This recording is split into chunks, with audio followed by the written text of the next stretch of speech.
This is the Extra Point Podcast. During this podcast, we will dive deeper into our Sunday teaching and share practical next steps for your faith journey. Now, let's kick off the Extra Point.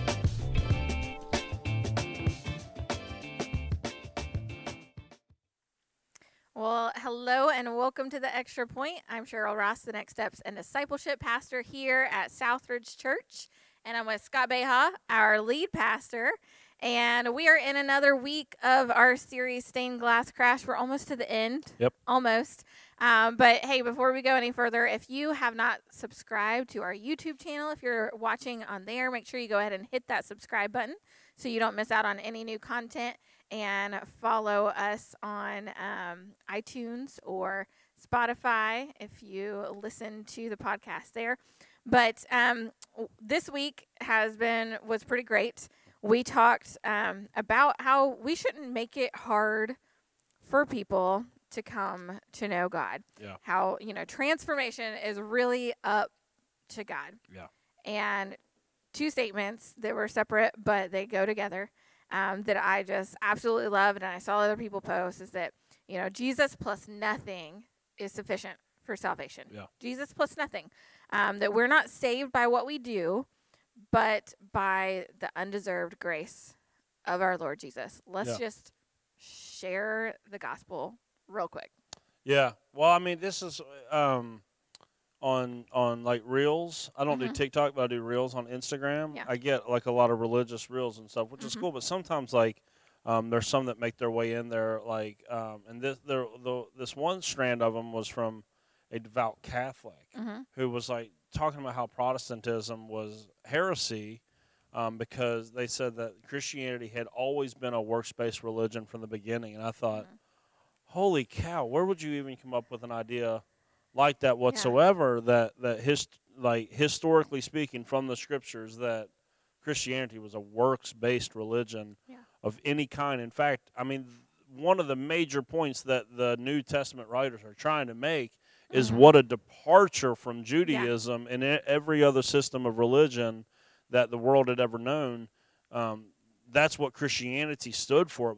It was a third way. It was completely different than absolutely everything else that was ever offered to people. And that's what like stands out to me so much is I went through this in my own personal life. I always thought, man, one day I'll mature past a lot of the nonsense that I want to do in my life. And then it'll be easy to come and be a Christian and like all that. That's what I always thought, because I always thought, well, you got to kind of get yourself cleaned up and stuff before you can start taking this thing serious. And that's what's so wrong, is that so many people get stuck there, and then they realize they never get past that stuff, and so they never end up trying to come to the Lord. And so it's like last week I was on a road trip with my best friend Jason, and he asked me to put on different Christian hip-hop. He was like, show me some like really good Christian hip-hop. And I took him back. Lecrae has a song. This is like way back in the day, Lecrae, called Will You Take Me As I Am. And the intro of that talks about how he saw some guy, and the guy told him, he said, I really got to find the Lord, but I got to clean up my life first to come and find the Lord. And then Lecrae raps a song talking about his own personal story about how, like, when he came to Christ, man, his life was an absolute wreck in all these different ways. And it was like, there's nothing up front that should stand in the way of people coming to God whatsoever. But, I mean, sometimes you do. You get that, like, oh, well, if you're living like this, then God doesn't want anything to do with you. You need to stop, fill in the blank. You got to stop doing this before you can. And it's like, and they're all, probably well-meaning people. They're just putting the cart before the horse. And what they're interested in discipleship, which is great. I'm interested in discipleship. The church needs to be better at discipleship. But the church also needs to be better at evangelism. And those are not the same thing. Evangelism and discipleship are not the same thing. So we've been dealing with evangelism a lot the last 2 weeks. That's why this week you're going to really deal with the discipleship side of it, because they're not the same thing. And that's why to put any stipulations on someone's salvation up front is to preach a false gospel whatsoever. That's why, and this, I'm not trying to pick on Catholics whatsoever, but like a lot of them just don't know. Like at the Council of Trent, in church history, the Catholic Church, the Roman Catholic Church, said that anyone that preaches that Christianity is not a works-based religion is anathema. That's in one of the Catholic churches, in one of their major councils, in one of their major treatises that were written up from that you are to be cursed if you say that it's not a works-based religion in addition to salvation by faith. And I go, there is just nothing in the New Testament that would hold up to that. Yeah. Right, like if we want to go to James chapter 2, your faith without works is dead. The example that is given there is the example of Abraham. Abraham was accounted as righteous when he believed, and then he was seen to be righteous through his acts. Those are two different things. That's evangelism, and then that's discipleship. That's salvation, and then that's sanctification. Yeah. These are not the same thing. And sometimes the church is too busy trying to sanctify the world before the world gets saved that it pushes the world further away. And that's why so many people have been turned off by the church, is because someone well-meaning goes like, oh, man, you're living with your boyfriend, you're living with your girlfriend, you got to knock that off if you're interested. It's like, hey, look, people are going to come to Christ, they're going to look they're going to have all kinds of different sins in their life. Right. And up front, there's no stipulation on what they have to do other than to believe. Yeah. And on the back end of it, whatever that sin is, then it is the responsibility of the church, I would say, through like something like groups or relationships to help disciple that stuff out. Yeah, absolutely. And I think I saw a reel that I thought was fascinating that was so good. It was a pastor, but he was talking about how a lot of us don't like to share our faith or don't like to try to, invite people to church, do those things because we feel like because we aren't perfect or, maybe God's still discipling us and dealing with something with us that like we can't share that, but we're not meant to point them to us who's perfect or a pastor who's perfect. We're meant to point them to a perfect God. Yeah. And that through him, we aspire to be made holy, to sanctify, to do those things throughout our walk. But that is discipleship. That's part of the process, is that it's these things that we do over time as we get to know who Christ is, as we get to know how he lived and how we are supposed to live and model that behavior.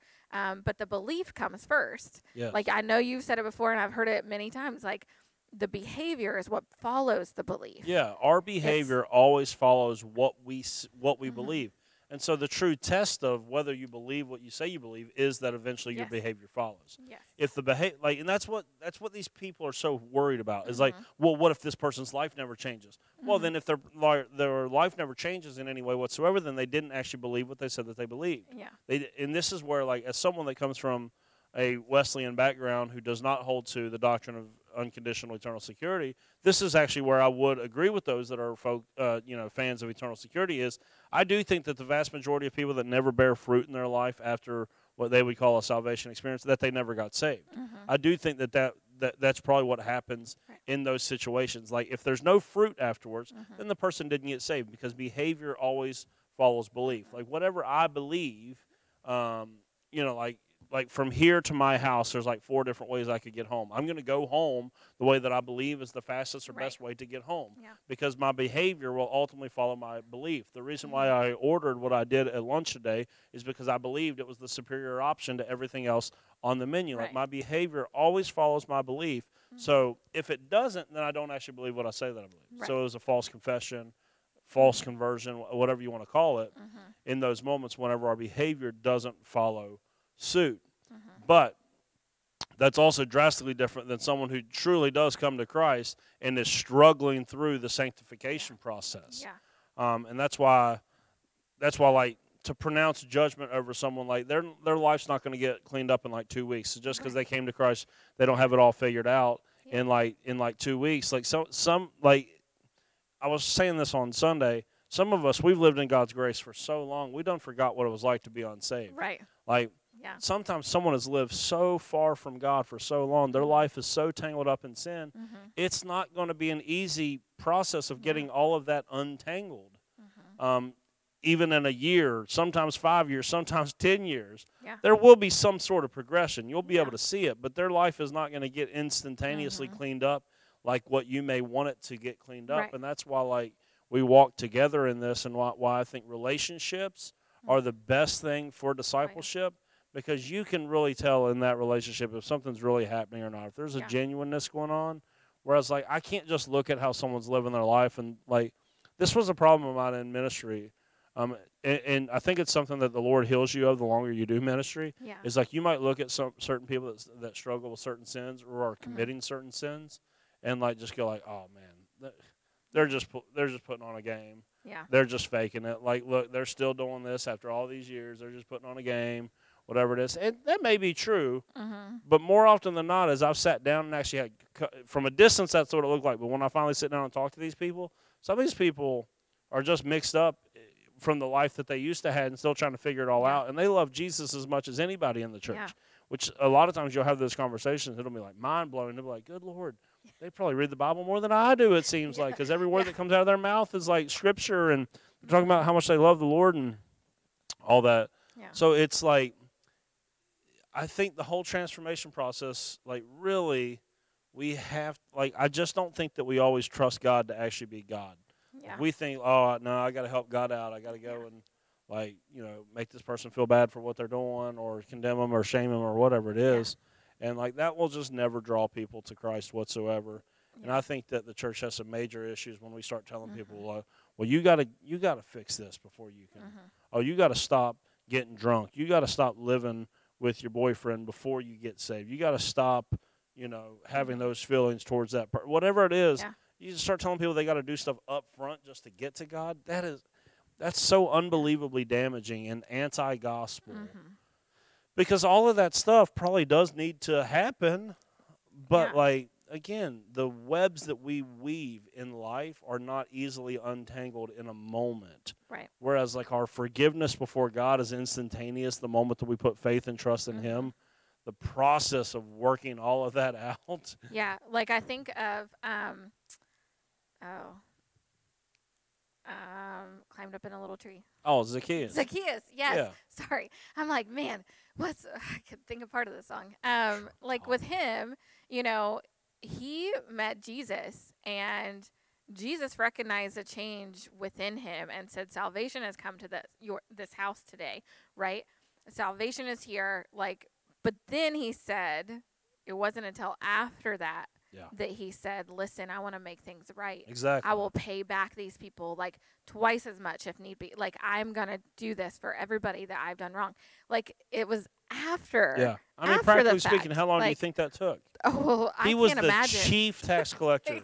Right. So he's going to pay back 4 times what he stole from everybody. Yeah. I mean, that's not going to be all the years. Yeah, that's not a simple process whatsoever. This is an unweaving of this tangled web. Yeah. Probably for quite a while. Oh, yeah. But it wasn't, Jesus didn't come into his house and say, hey, look, you did all these people wrong. You got to make all this right. Yeah. And then me and you can talk about your salvation. Right. No, Jesus saved him based on his faith, and then good works begin to follow. Yeah. That's why in groups this week, one of the questions was to go and read Ephesians 2, 8 through 10. I said, what does this verse say about the gospel? And then what does this verse say about discipleship? And it's verses 2 and 8, Ephesians 2 and 8. That we are saved not by works, so the way no one can boast. It's all about God's grace. That's the gospel. Yeah. It's not anything. And then verse 10 comes in and he goes, and all of this is so that you can go and do the good works that God has already pre-planned for you to do. That's discipleship. Yeah. Everywhere you look, the relationship comes first, and then if you like to keep it with an R word, which I don't like this word, but it starts with R, the rules came second every single time.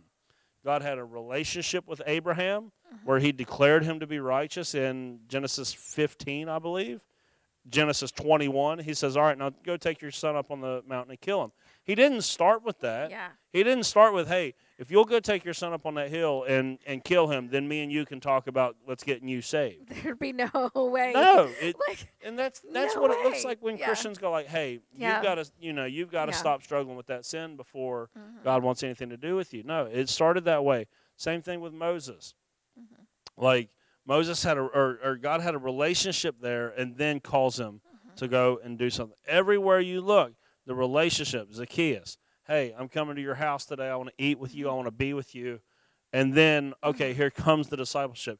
Everywhere you look, it was relationship, and then it was whatever the discipleship looked like. Yeah. It has always been like that. That's not even just a New Testament thing.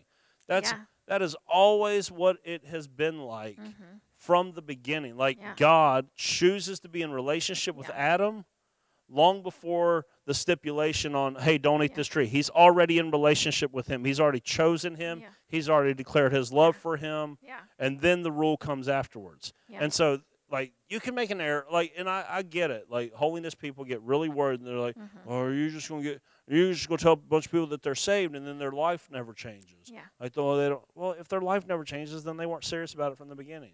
Yeah. Like, I don't think people are really trying to game the system. Or, like, you have a lot of places, well-meaning, do the whole raise your hand, say this prayer, like whatever, repeat after me, but there's no follow-up. And that's the thing that, like, one of the things that as churches and church leaders we need to make sure that we're doing is that, like, that's cool to do that and see, oh, wow, 5 people today, whatever. Yeah. But, like, if you're not following up with them to help to disciple them, like, because they go hand in hand, but one happens first and then the other. Like, and we can't confuse the two. Yeah. But, like, if we're not doing our jobs to continue that relationship with them and continue that guidance, like, continue that, like, it's not going to do any good. Yeah. No, this whole idea of, hey, just raise your hand and if you want to receive it. It's like, okay, I think people probably got saved like that before. But if there's nothing on the other side of that hand raised, then all they did was raise their hand. Right. Like, it wasn't any actual decision. So, like, we have to trust God is going to be the one that brings about transformation for people that truly believe. And, like, I didn't get into this on Sunday, but it's a very natural progression. And again, behavior always follows belief. Your life will be different when you truly believe Jesus is who he says he is, because then you'll begin to see things the way Jesus sees them. So if Jesus says, this is the way that you get the most out of life in regards to relationships, you'll get discipled into the way of Jesus in your relationships. And the way that you do that is because you trust that he's the one that knows best. If you're still trying to have your own way in your relationships, and it's contrary to the way that Jesus says to do relationships, then you don't actually trust Jesus, so therefore you didn't actually get saved. Yeah. Right? So that trust actually plays itself out in the decisions that you make. If Jesus says, hey, one thing that leads to life is to not get drunk. Well, then you will trust that he knows best, and you won't get drunk anymore. And if you continue to get drunk, it's because you didn't trust that he actually knows what's best. Like, you fill in the blank with whatever your sin is or whatever your issue is. And I'm not saying that you don't mess up, you don't, from time to time or whatnot. I'm just saying if this is a continuous thing, then you don't actually trust the Lord. And if you don't trust the Lord, that's what that Bible word faith or believe actually means, is actually to trust. Yeah. If you don't trust, then you didn't actually get saved. Yeah. Yeah. Yeah. And like this past weekend, I spoke at an event, and I told the story of Lazarus, and something that God kind of pointed out to me and showed me within it was that, like, when he calls Lazarus out, right, and he comes out, he's still completely bound up. Like, there's no way that he got out of there on his own, right? Jesus called him forth, and God carried him out, and then he said, unbind him and set him free. So there was this progression, like, you're not going through it alone, too. Like, once that relationship, that initial belief in God happens, he doesn't leave you alone. He's going to carry you and be there with you every moment thereafter through the Holy Spirit to help you take those things that are, that sin, that stuff that would eventually lead to death. Like, he's going to take those things off little at a, like, you can't immediately, like, take grave clothes off. Like, it would be a process of unwinding, and then, then freedom. And so it's just that progression that we need to remember, that there's the gospel and then there's discipleship, and it is a process, but we have to ultimately just allow that to be a work through God. Our point, what we are supposed to do is to share that. We can't make anybody do any of those things. Like, no matter how much we may want to, right? Like, we can't force them. Yeah, I mean, when it comes to people that have not responded to the gospel, our one simple role is to love them. Yeah. That's all that God has asked you to do for those that are far from Him. Mm-hmm. Is you're supposed to love those folks. You're not supposed to disciple people outside the church. Right. Like that's why you see in the scriptures it says, "What business of it is mine? What a non-believer does." Right? Like it's none of my business. In fact, if they're a non-believer, they're just doing what they're supposed to be doing. Actually. Yeah. Right. So it's so funny, like when Christians are so shocked that people outside the church don't live like people inside the church. It's like, this is what we should expect. This is what we've been told to expect. So we just have to, there should be, you get some churches that are all evangelism, no discipleship. You get some that are no evangelism, all discipleship. You got to have both. Churches that are going to make a difference in the future will have an emphasis on both. And they won't confuse the two either. Right. Yeah, absolutely. And so I know you mentioned first service, but second you didn't. If you were to go on and continue to read after verse 19 in chapter 15 of Acts, there are these 4 things that they hit on that seem a little strange and weird to us. And even after reading hey, no, Jesus came for both the Gentiles, all the people, right, for all of humanity. Then you see these 4 things, and it can seem a little bit weird, but let's just tell us what that's about. If you go and read that, all 4 of those things are tied to the cultural issues surrounding the temples in that area of so one of them is sexual immorality. Really what they're talking about is part of the local religions in a lot of the areas in the first century. Temple prostitution was part of those religions. So sexual immorality was rampant because of that.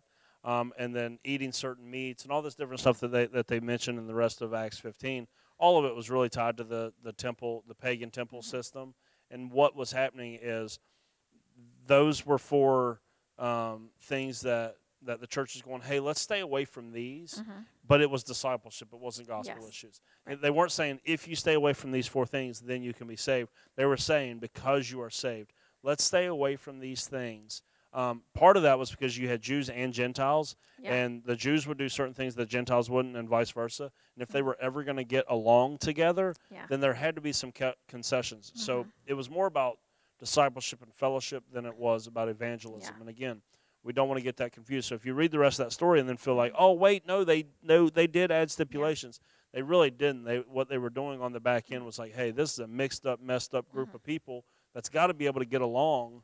And so here are some ways that we can make sure everyone stays. And Paul really dives into this in 1 Corinthians chapter 8 through chapter 10. He starts talking about how hey, if your brother or sister that you invite over for dinner, if they have a weak conscience where they just came out of the temple system, but maybe you bought that discounted meat from the temple or whatnot, hey, maybe skip that night. Not because there's anything wrong with it, because we know idols are just fake gods, and so whatever. But do it for them.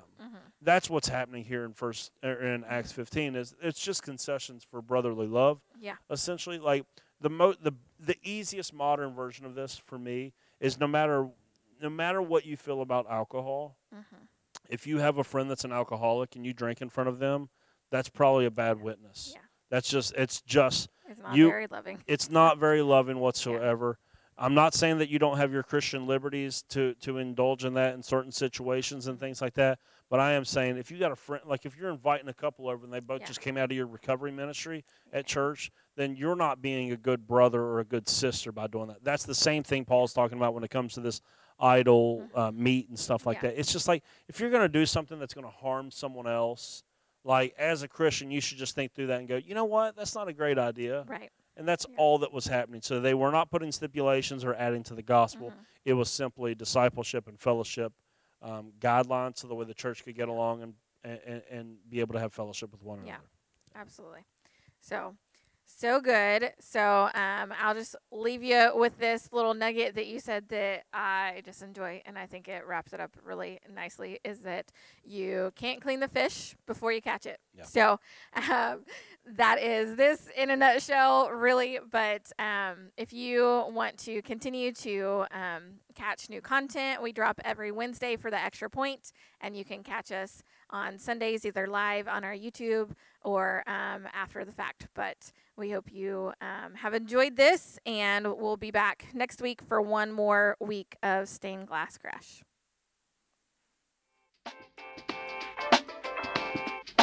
Thanks for tuning in to The Extra Point. Be sure to subscribe to the Southridge Church podcast and tune in every Wednesday for another episode of The Extra Point.